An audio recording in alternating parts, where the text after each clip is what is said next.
विकास एक सड़क और लाइट तक सीमित नहीं रहता कि वो अगर मेरा वोटर है तो उसी का काम होगा जो मेरा।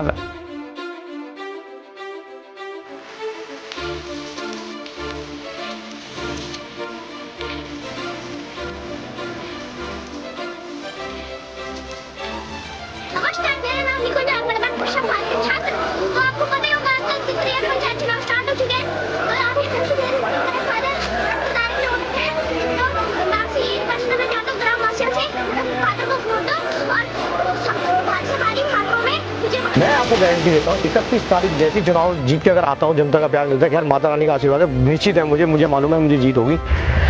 सबसे पहले जन सुविधा केंद्र।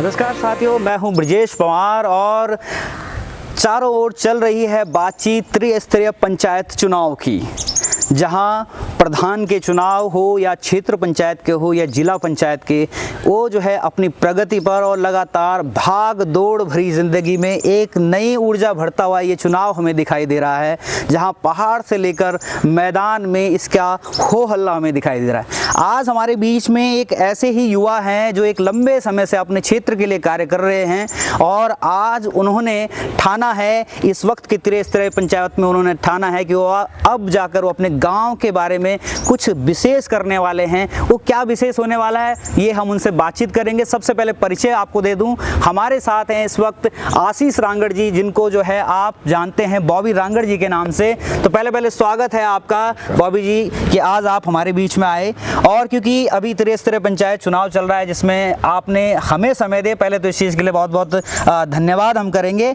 आपसे जानना चाहेंगे कि ये चुनाव किस प्रकार से आप देख रहे हैं इस वक्त।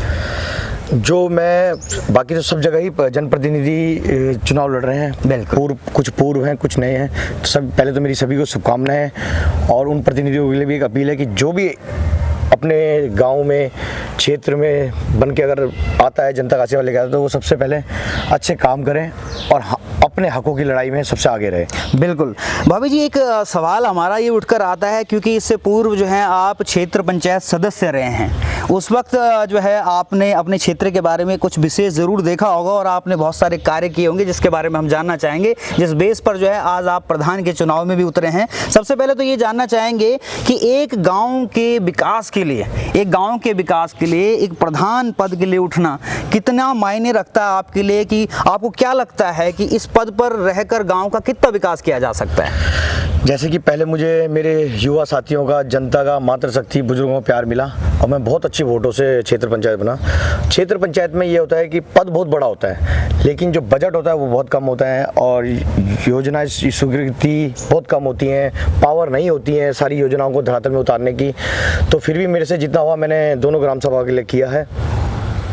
अब मेरा उद्देश्य ये था कि जब मुझे थोड़ा सीखना भी था, बिल्कुल, क्योंकि ऐसे नहीं है कि प्रधान आए और मुंह हाथ धोया और सीधा प्रधान लड़ गए, मुझे कुछ सीखना था। तो आज मैंने क्षेत्र पंचायत में पूरा सीखा है, उसी कार्य को, उसी एक्सपीरियंस को लेके, उसी जनता का प्यार को लेके मैंने प्रधान पद का नामांकन गढ़ी मैचक से भरा है। और यहाँ पर जैसे आपको पता होगा 2 ही प्रधान प्रत्याशी हैं, एक पूर्व है हमारे जयेंद्रपाल रावत जी हैं और एक मैं हूँ। बॉबी जी, एक सवाल हमारे सामने ये भी आता है कि जब आप क्षेत्र पंचायत रहे हैं, आपका कहना है कि काफ़ी लिमिटेड बजट उसमें होता है, और ये हम भी जानते हैं क्योंकि पंचायती राज में अगर हम भी देखते हैं कि भाई प्रधान के पास जो ज़्यादा पावर है वो जिला पंचायत में तो है, लेकिन क्षेत्र पंचायत का कार्य जो है सिर्फ एक अध्यक्ष को चुनना रह जाता है और बहुत कम ही जो है ऐसे प्रत्याशी होते हैं जो अपने बलबूते जो है ऐसे कार्य कर पाते हैं। उनमें से भले मैं मानता हूँ, मैं व्यक्तिगत तौर पर मानता हूँ क्योंकि आपके कार्यों को आज हम देख के भी आए और हमारे दर्शक जो है स्क्रीन पर भी देखेंगे। मैं ये जानना चाहता हूं कि एक क्षेत्र पंचायत के बाद जिला पंचायत की सीढ़ी होती है, लेकिन आप जो है ग्राम प्रधान की सीढ़ी पर आए हैं, यानी एक सीढ़ी नीचे उतरने की कोशिश की है। क्या देख रहे हैं आप, ऐसा क्या कारण हुआ कि आप जिला पंचायत की जगह आप प्रधान की ओर आए हैं? त्रिस्तरीय पंचायत चुनाव में जैसे क्षेत्र पंचायत और जिला पंचायत है, उनको सभी अधिकार नहीं होते, केवल बजट आना और धरातल में उतारना। तो मैंने जब क्षेत्र पंचायत में अपनी जनता का विश्वास जीता तो मैंने कहीं ना कहीं सोचा कि क्यों ना मैं प्रधान बन के, जो भेदभाव की राजनीति आज तक हुई है, मैं ये नहीं कहूँगा किसने क्या करी, लेकिन मुझे लगा, एहसास हुआ कि मेरे गांव में भेदभाव की राजनीति हुई है कि वो अगर मेरा वोटर है तो उसी का काम होगा, जो मेरा अनवोटर है तो उसका काम नहीं होगा। उस भेदभाव की राजनीति को मैं ख़त्म करने के लिए मैंने ये आया, और क्योंकि जो पात्र हैं उनको नहीं मिल पा रही है ये योजनाएं और जो ना पात्र हैं उनको योजनाएं मिल पा रही हैं। तो ऐसी बहुत सी चीज़ों के लिए इसलिए मैंने ये दृढ़ संकल्प लिया कि मैं प्रधान पद के लिए नामांकन। बिल्कुल। और बॉबी जी, क्योंकि एक लंबे समय से हमने भी कई बार कवरेज में कोशिश की है कि देखा है जब बड़े बड़े आंदोलन जो है ऋषिकेश की धरती पर चले हैं और एक बड़ी राजनीति का जो है चेहरा बनने की कोशिश भी हुई है, उसमें जब आप एक मूल निवास संघर्ष समिति, जब मूल निवास का एक आंदोलन था तो उसमें भी आप भी एक बड़ा चेहरा रहे हैं, तो आप क्या देखते हैं? क्योंकि आज अगर हम देख रहे हैं तो ऋषिकेश के आसपास जितने भी ग्रामीण एरिया है वहाँ जो है बाह्य यानी जो क्या कहेंगे नियम के विरुद्ध बहुत सारे लोग हैं जो वहाँ बस रहे हैं या उनका वोटर लिस्ट में नाम आ रहा है। अभी हमारी पुरानी वीडियो में भी हमारे दर्शकों ने देखा होगा कि यहाँ इस एरिया में कहीं कहीं ऐसा भी देखा गया है कि वोटर लिस्ट में जो है अवैध तरीके से नाम चढ़ाए गए। उस पर आपका क्या देखना है कि क्या आपको लगता है कि आप उसे भी रोक पाएंगे? देखिए, अवैध का जो शब्द है वो नगर निगम में था, लेकिन मैं तो वही चीज़ बोलूँगा ना, हम लोग तैयारी 5 साल पहले से कर रहे हैं। जो तैयारी 6 महीने से पहले कर रहे हैं उनको नहीं पता चलता कि कितने वोटरों के नाम चढ़ गया। अब हम लोग तो पिछले 5 साल से तैयारी कर रहे हैं, हम प्रत्येक व्यक्ति को घर से जानते हैं और नाम से जानते हैं, तो हमें तो पता है कि कौन सा भारी व्यक्ति है कौन नहीं है।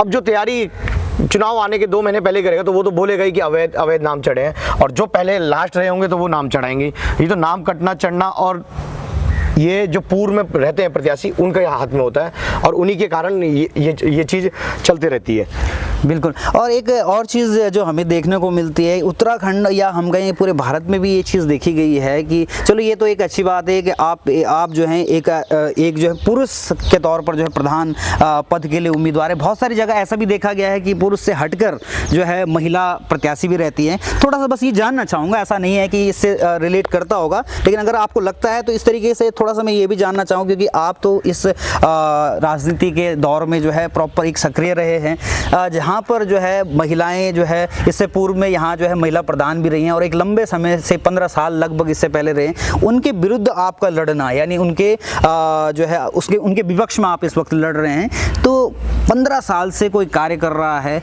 उनको टक्कर देना कितना जो है आपको लगता है कि आप उनको जो है प्रॉपर जो है विकास के मुद्दे पे या किस मुद्दे पर जो है आप ये बात अपने जनता के सामने रख पाएंगे कि आप जीत हासिल कर सकें? पहले तो आपने जो बात कही महिला सीट की, मैंने अपना पूरा 100% गांव हित में और प्रदेश हित में जहां भी हमारे लोगों का हनन हुआ है, जहां भी हमारे लोगों ने आवाज़ दी है, तो हम हमेशा सबसे पहले वहां खड़े हुए। हमने रात नहीं देखा, दिन नहीं देखा, मुकदमे नहीं देखे, मुकदमे भी हमारे ऊपर लगे हैं। तो हम लोगों ने जहां पे हमारे लोगों का हक हनन होगा वहां पे हम सबसे पहले आप लोगों को मिलेंगे।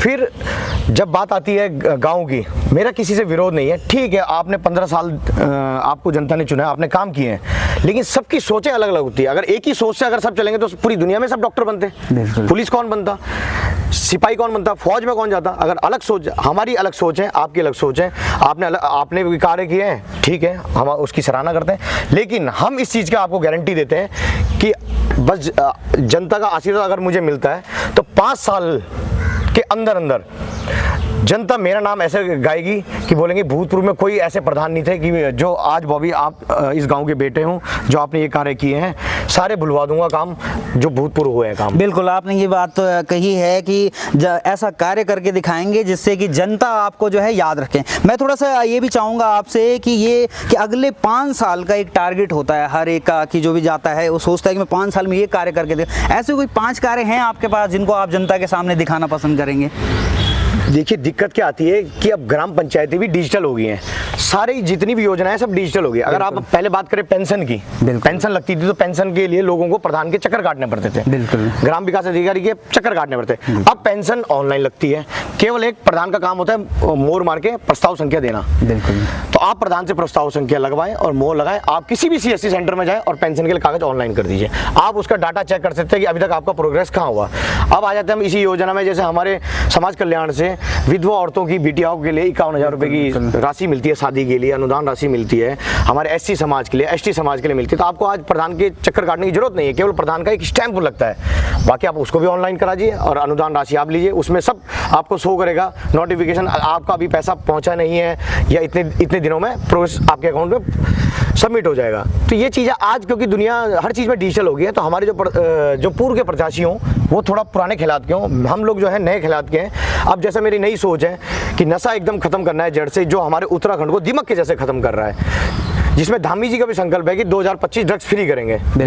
ठीक है, धामी जी भी काम कर रहे हैं और धामी जी अकेले नहीं करेंगे। जब धामी जी के साथ हम लोग जैसे युवा पीढ़ी जुड़ेंगी प्रत्येक क्षेत्र से, तब जाके धामी जी भी कर पाएंगे, तभी जाके मुमकिन हो पाएगा। देखिए, अगर धामी जी हैं वो अगर अच्छा कार्य के लिए मुहिम लगाएंगे तो हम भी उनके साथ हैं। जहाँ हमारे लोगों की बात आएगी, हमारे बच्चों की बात आएगी, वहाँ हम हैं। आज तक 15 साल हो गए हैं हमारे गढ़ी ग्राम सभा को आज पानी की टंकी नहीं है। बिल्कुल। आप अगर गलियों में जाना, इतनी गलियां हैं जहां आज तक पानी की लाइन नहीं है।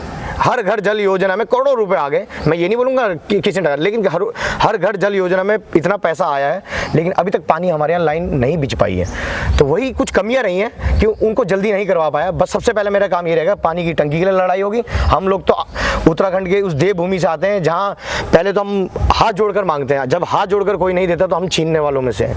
बिल्कुल। पानी की टंकी के लिए काम करेंगे। और सबसे बड़ी जो आज समस्या हमारे आ रही है, हमारी बहन बेटियां जो सुरक्षित नहीं है। जैसा आपने लास्ट टाइम भी देखा होगा, हमारी बहन अंकिता भंडारी है, उसके लिए हम लोग दिन रात मेहनत करेगी। उस माँ को ये ना लगे कि उसके साथ कोई बेटा नहीं है, और उस बहन को ये ना लगे कोई उसके साथ भाई नहीं है। कल के दिन अगर मेरे परिवार में वो स्थिति आ जाएगी तो तब मैं यही तो बोलूँगा कि मेरे साथ कौन है। तो हमें यही है कि आज अपनी बहन बेटियों की सेफ्टी की जिम्मेदारी भी भाई को लेनी पड़ेगी। जब अब रक्षाबंधन आएगा, रक्षाबंधन में हम केवल एक डोर नहीं है कि राखी बांधी, हमने बहन को गिफ्ट के तौर में कुछ दे दिया। डोर का मतलब ये कि उन बहन की सेफ्टियाँ हमारा कर्तव्य बनता है।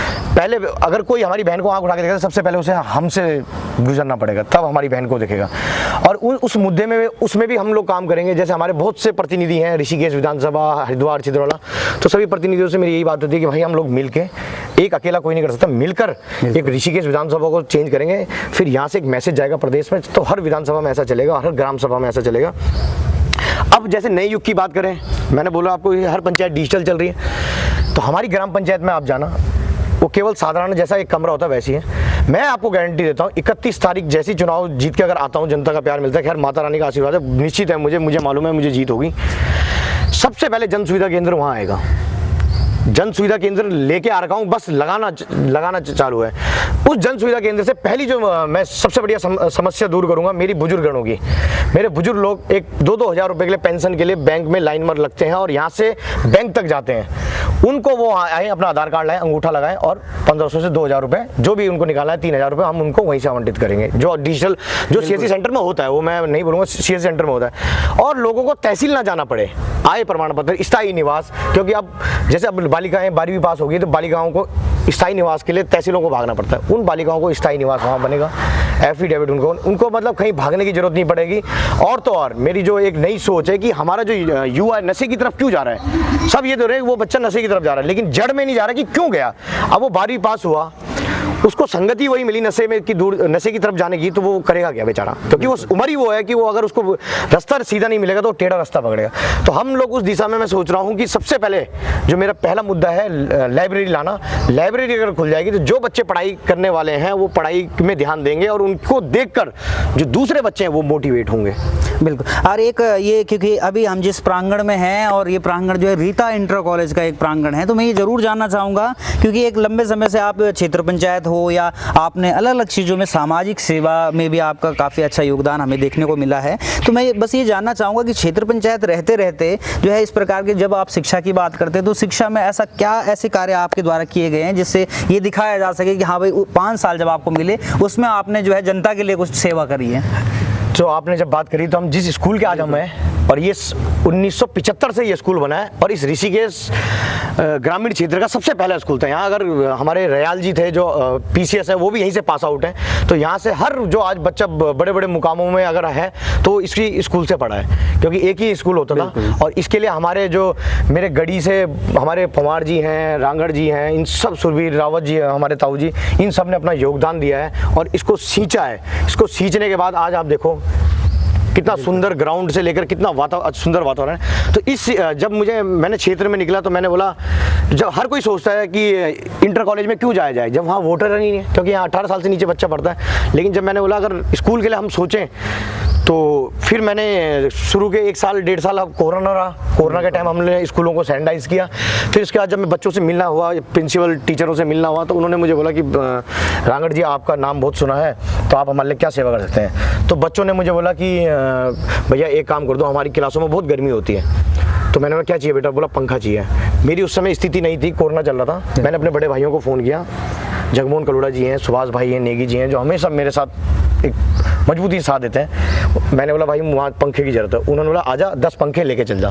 10 पंखे मैंने सबसे पहले कार्य ये चालू किया, यहाँ 10 पंखे लगवाए। फिर फर्नीचर का काम किया यहाँ पे, और लाइटों की व्यवस्था नहीं थी, बटन ख़राब थे, उनकी व्यवस्था करी। फिर उसके बाद मुझे जो प्रिंसिपल सर आए उनके साथ मैं मिल के बैठा, हम लोगों ने यहाँ की मिड डे मील को सही किया।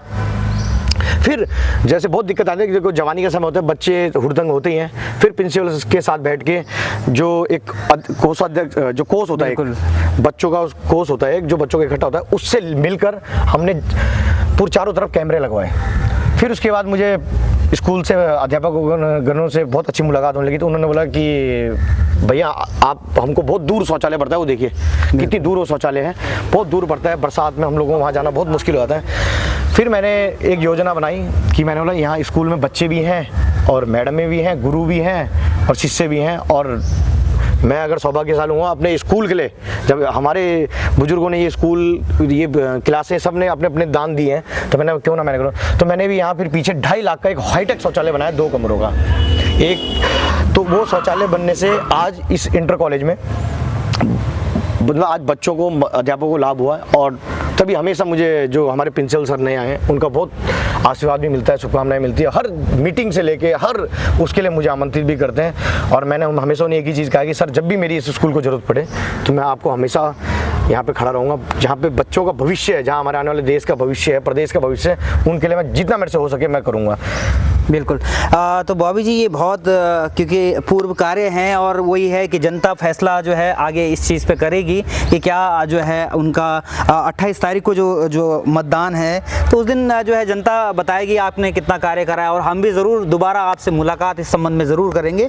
तो आज के इस प्रोग्राम में बस इतना ही। बहुत बहुत धन्यवाद बॉबी जी, आपने हमें समय दिया। धन्यवाद साथियों। बस ऐसी मुलाकात जो कि त्रिस्तरीय पंचायत चुनाव में चल रही है, सिर्फ हमारा मकसद जो है चुनाव को दिखाना नहीं है, हमारा मकसद है उन व्यक्तियों को भी दिखाना जो समाज में सिर्फ एक राजनीति को नहीं देखते बल्कि एक समाज सेवा को भी देखते हैं। तो आज के इस कार्यक्रम में बस इतना ही। बहुत बहुत धन्यवाद।